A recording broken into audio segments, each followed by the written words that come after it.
Welcome to Geek on Film with your host, Robbie Holmes.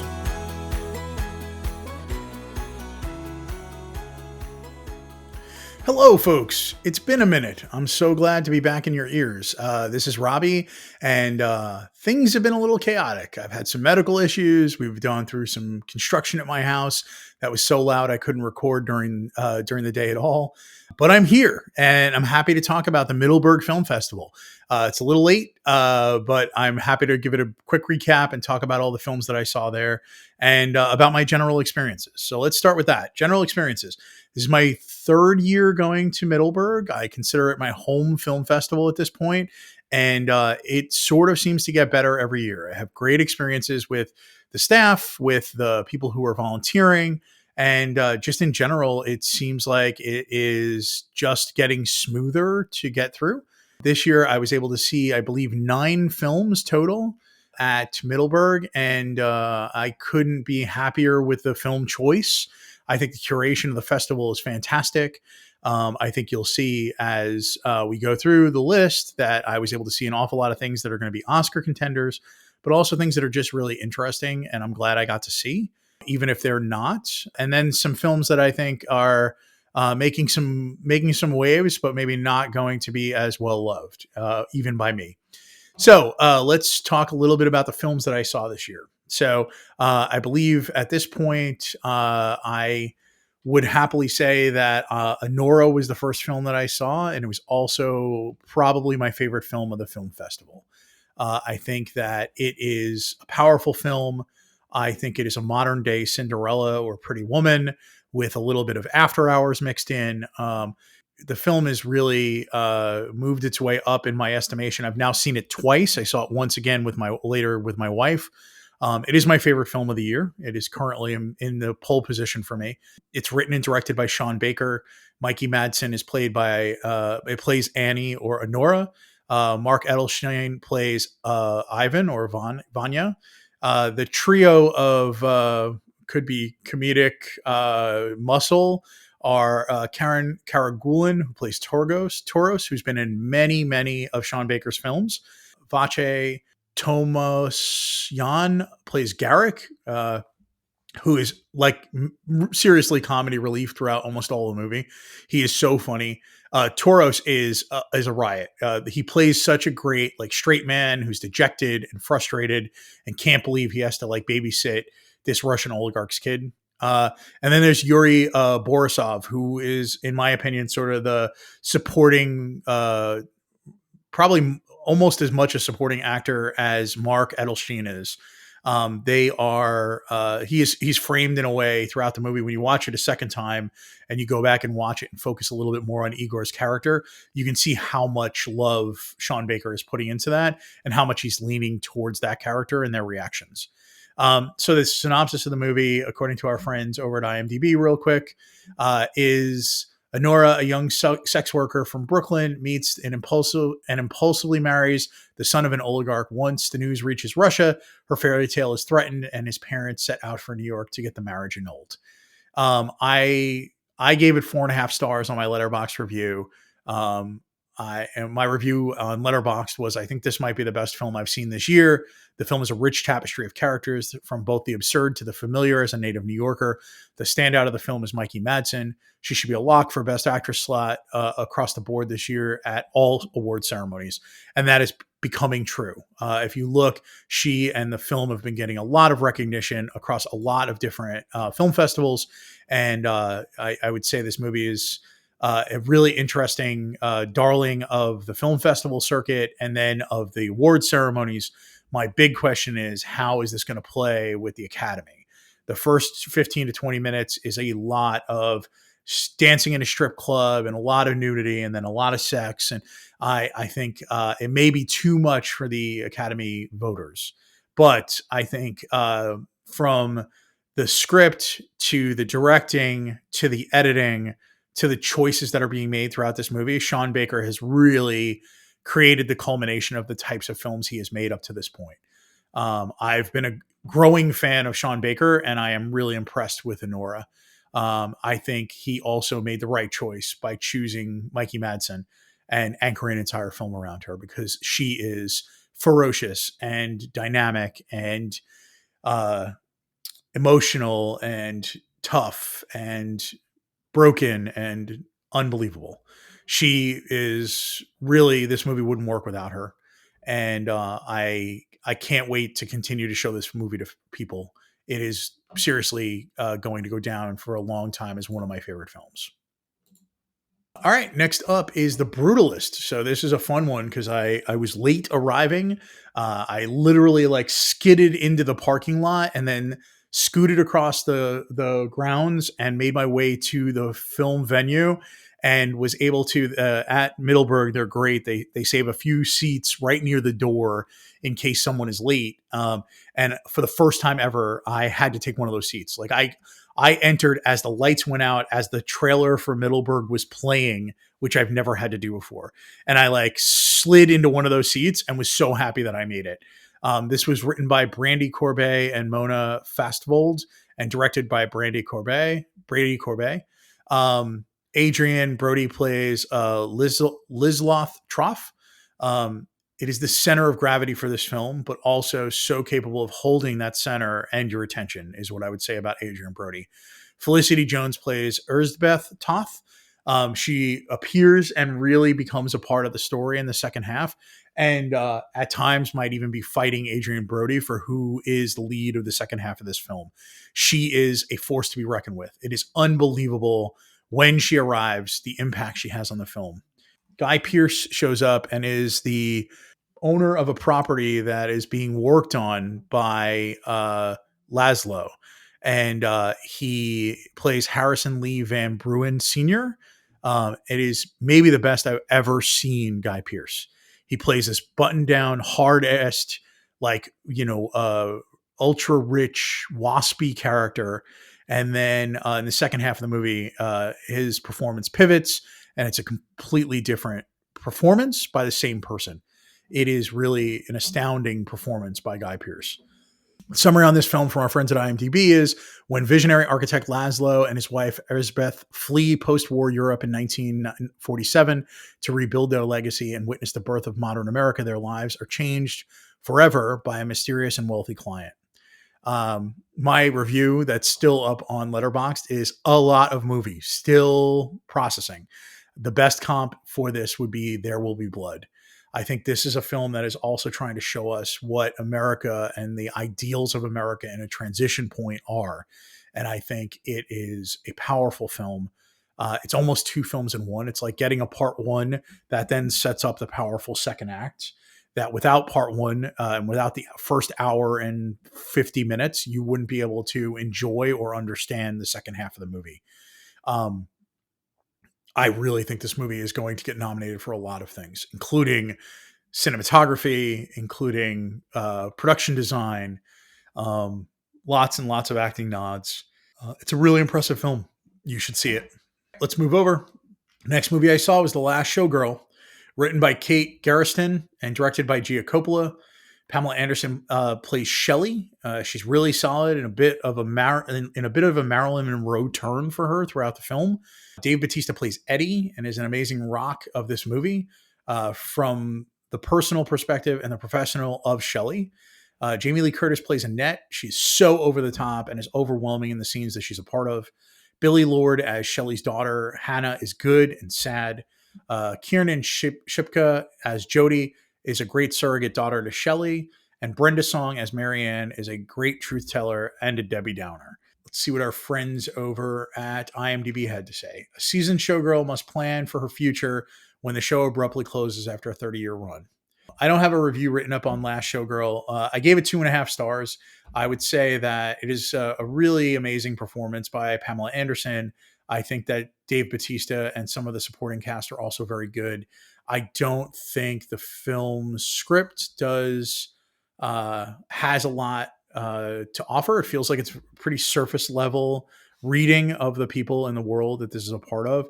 And I don't think that the film that was shot and created gives you much more than glimpses of the beauty and tragedy of the space that they're in. I was there for a Q&A with Gia Coppola, and it was it was a movie that I was really looking forward to. I was really hoping that I would enjoy it. I think I walked away glad to have seen it, but I didn't. I didn't love it as much as I hoped I would. Let's see. That is The Last Showgirl. Next up for me was Flow.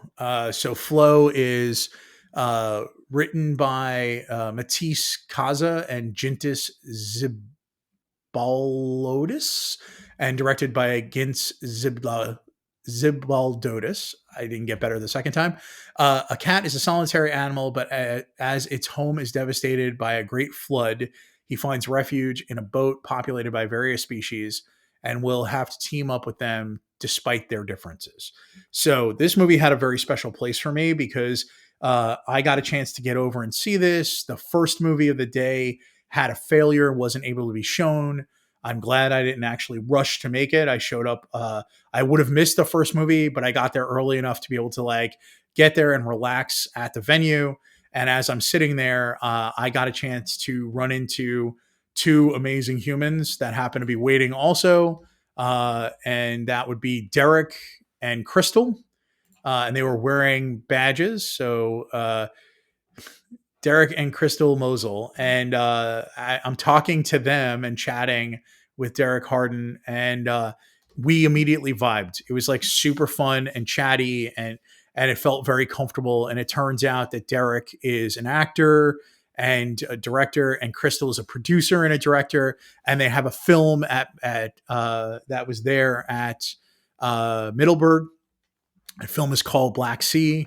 It was produced by Metrograph Pictures.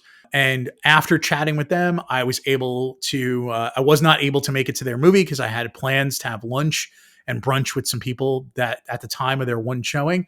But when I reached out afterwards, they were happy to send me a link to their screener, and I was able to sit down and watch Black Sea with my wife. So that I wrote a review of. If you go over to Geek on Film, at the end of this, I'll give a quick synopsis of that movie and I'll give you my review.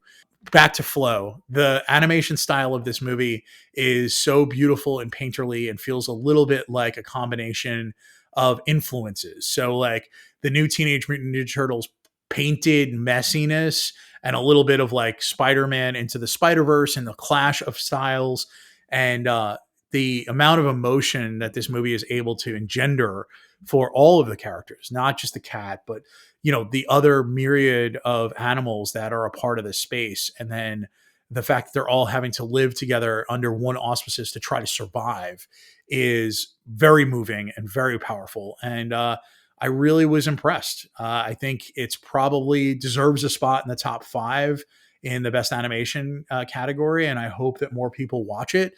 A film without any dialogue is unlikely, and animation doesn't seem to be taken as seriously as a form of media.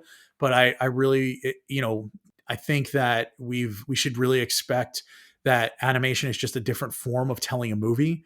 It is not a thing that is used to make children's films or children's movies. It is really an adult topic. Anybody who watches this movie and doesn't see that, I don't know what to tell them. I really liked Flow a lot.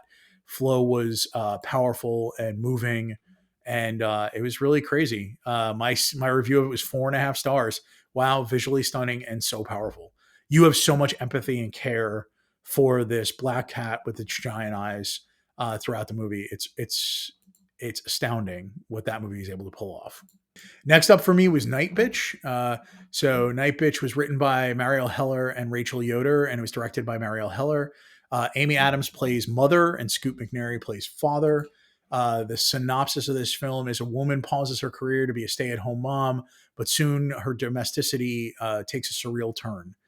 I gave this movie 2.5 stars. My review of it on Letterboxd was some funny interludes and scenes, but not sure what the frontal thesis is of the film. I walked away super underwhelmed. I am not sure what we're supposed to take away from this film. I felt like the combination of don't have kids, don't give up your career, do have kids, stay together as a family. None of it is clear to me what the approach was. I'm sure that in the book it is a little clearer, but I felt like it didn't really land well for me. I think Amy Adams is trying really hard. I think there's a little bit of body transformation and a little body horror. It's almost like a person's first Cronenberg film. I mean, Amy Adams really goes for it in this movie. I think she is almost always impressive. I just didn't love this movie, and I didn't know what it was trying to tell us when this was all said and done. So feel free to see Night Bitch. It's not a movie I expect to see again myself, but I'm glad I got to see it so I could understand the conversation. Next up is Amelia Perez. So Amelia Perez is written by Jack Oyedard, Thomas Bedigan, Leah Mysisis, and Nicholas Lichevi. Based on a novel by Boris Razon. Mexico today, overqualified and exploited lawyer Rita is wasting her talents working for a large firm, far better at whitewashing criminal garbage than serving justice. But an unexpected way out appears, the sort of offers you can't refuse, to help a feared cartel boss, Juan Little Hands Del Monte, aka Mentis, retire from the business and disappear forever. Monetis has a plan. He's been fine tuning in secret for years to become at last the woman he's always dreamed of becoming. So this movie has a huge amount of stars in it. Zoe Saldana plays Rita, Rita Moro Casto. Carla Sofia Gascon plays Amelia. Selena Gomez plays Jessie. Adriana Paz plays Elefana. Edgar Ramirez plays Gustavo. Mark Irvan plays Dr. Wassman. It's a chaotic film. It's part musical. It's part drama. It's part like rom-com. It's part soap opera. It doesn't to me feel all baked. I would say it's very ambitious. I gave it 3.5 stars. My walk away from this movie with Zoe Saldana was amazing, and the story and performances were great. But I feel like the script was a bit messy. I think what they were able to do, there's a couple of songs where Zoe Saldana gets a chance to really shine and show off what a triple threat she really is that most of us weren't aware of. I think Carlos Sofia Gascon gives a really amazing performance and transformational performance that I don't think I've seen on film before, not in a commercial film like this. The sad part is Selena Gomez in this film really feels a little bit out of her depth, and I don't understand why. She's a good singer, she's a good actress. This movie, just the character that's as it's written seems to have gotten away and is not at all shining a spotlight on her skills. I am not sure what's going to happen with Amelia Perez when it comes to the Oscars or the rest of it's being nominated for the Globes. But I think it's going to be a very confusing rollout for Oscars voters. I think it's a film that is going to absolutely confound some of the older Academy members. Let's jump over to the next one. That is Conclave. Peter Strauss-Gain and Robert Harris wrote this, and it was directed by Edgar Berger, who directed All Quiet on the Western Front, the remake last year. That was absolutely astounding. So the summary of this is Cardinal Lawrence is tasked with running this covert process after the unexpected death of the beloved Pope. Once the Catholic Church's most powerful leaders have gathered from around the world and are locked together in the Vatican halls, Lawrence uncovers a trail of deep secrets left in the wake of the Pope's, the dead Pope's wake, secrets that could shake the foundations of the Church.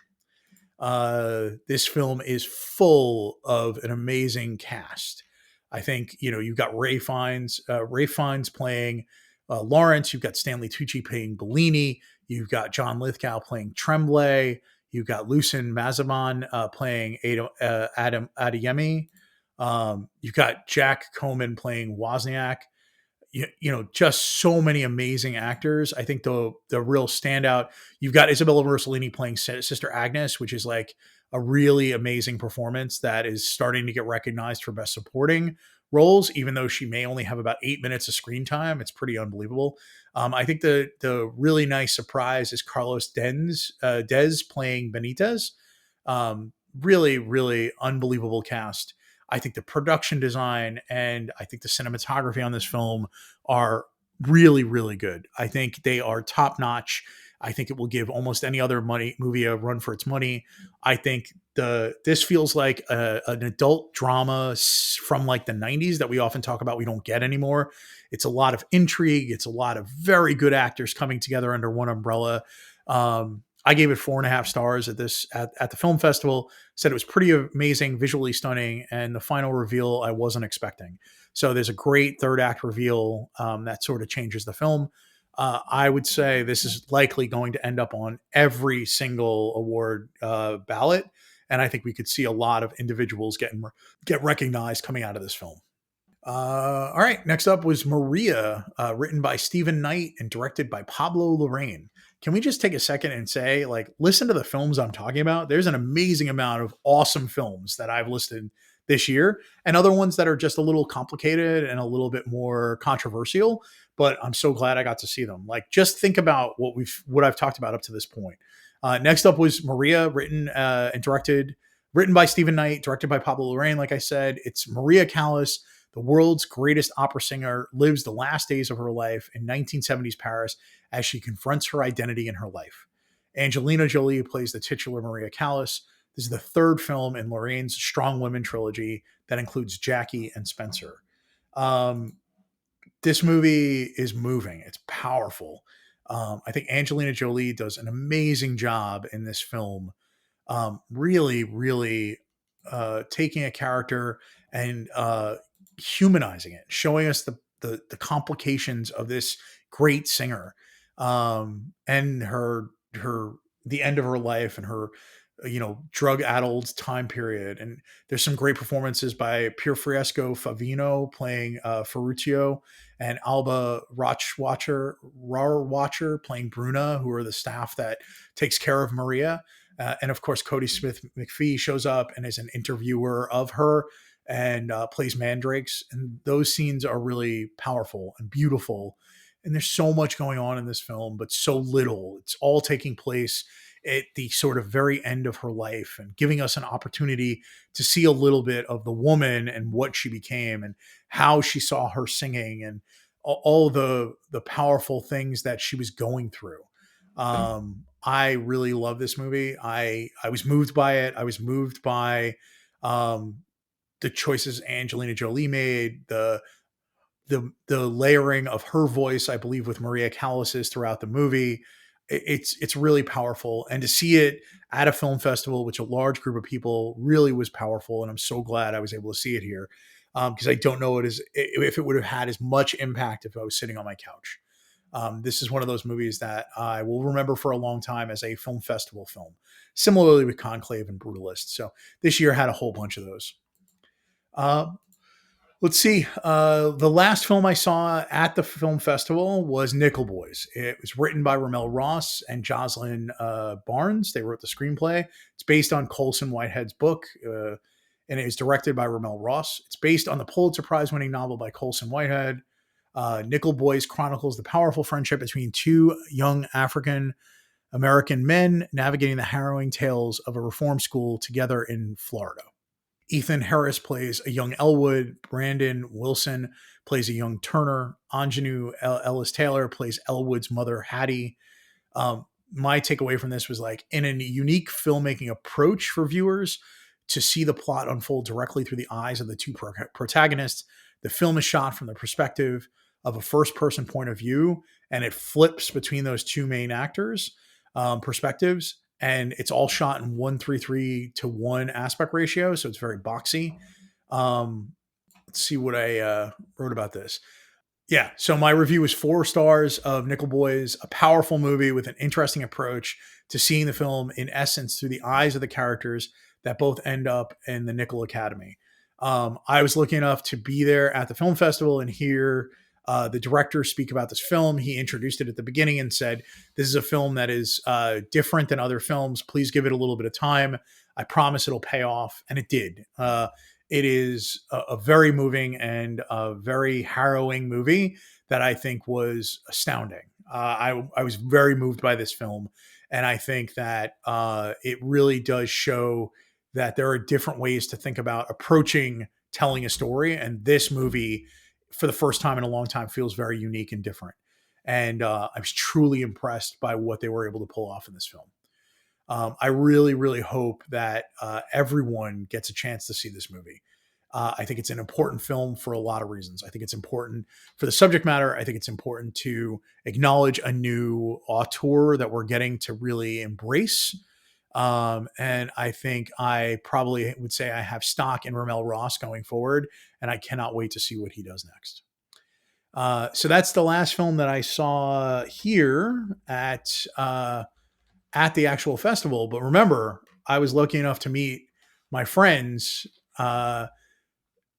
and Derek and Crystal, and they gave me a link to the screener for it. So don't tell anybody. They were very nice. I hope that in the future they will also give me links to every screener because I was so impressed with this film. So let's take a moment and I will go back and find my review. Okay, so the summary of this movie is a man journeys to a small Eastern European coastal town and he finds unexpected connections despite being the only black man in the area. It's directed by Derek Harden and Crystal Mosel. It stars Derek and a bunch of other people. Urmana Chikova and Stoya Markov are the two big people. Imirna Chikov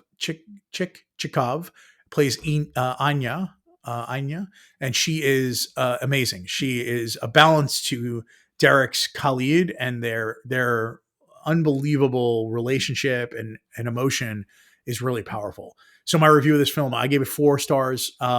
Derek is eminently charming as Khalid, and it's amazing to seeing the Bulgarian town fall in love with him. Amy reviewed it, my wife, and she said, I liked it. It was better than Night of the Living Dead. I want to go to Blue Flowers. So can't get much higher praise from my wife. I made her watch Night of the Living Dead the day before, and she was just like, blah. The Black Sea was so much better. So if you'd like to read a full review of this, I would say go check it out on geekonfilm.com. I am so happy to have gotten to meet Derek and Crystal. I'm so glad to have been exposed to this film. I'm so glad I was able to write a review of it and to be a part of its review cycle. Please do yourself a favor, see The Black Sea, listen to interviews with Derek and Crystal talking about this. They basically shot this film without a script. They went to the Black Sea area.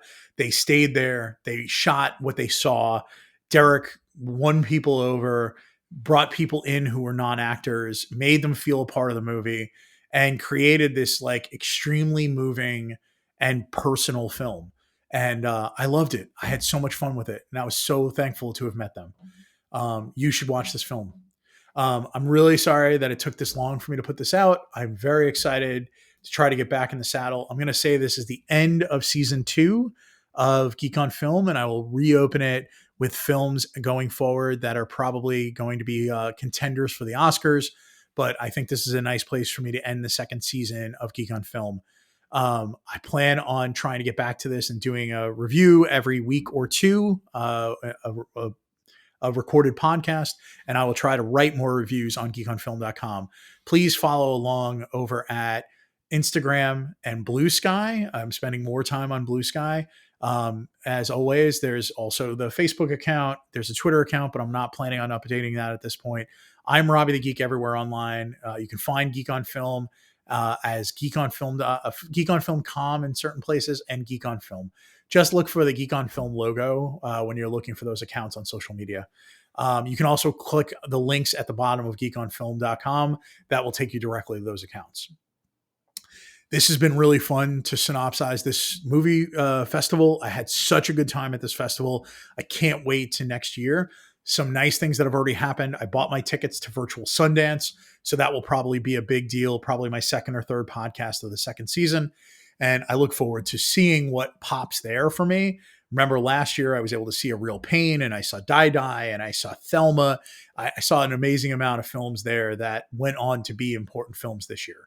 I love going to Sundance. I would like to go in person someday, but for now, virtual seems to be working really well for me. Thank you so much for sticking in there with me. I look forward to talking to you again soon. Uh, Please go see these films, support theater, try to go to theaters. I know we all like to sit on our couch, it's easier, but the experience of seeing these films in packed rooms with people who were really excited really, really made these experiences better.